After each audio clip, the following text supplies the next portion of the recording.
Sanang kalayaan, nasa ring masapit, katulad ng ibong nasa himpapawid.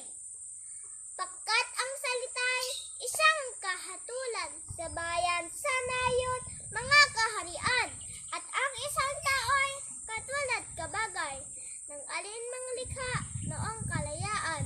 Ang hindi magmahal sa kanyang salita, mahigit sa hayop at malansang isda. Kaya ang marapat, pagyamaning pusa, ng tulad sa inang, tunay na nagpala. Ang wikang Tagalog, tulad din sa Latin, sa Ingles, Kastila, at salitang Anghel. Sapagkat ang poong maalam tumingin, ang siyang naggabat, nagbigay sa atin.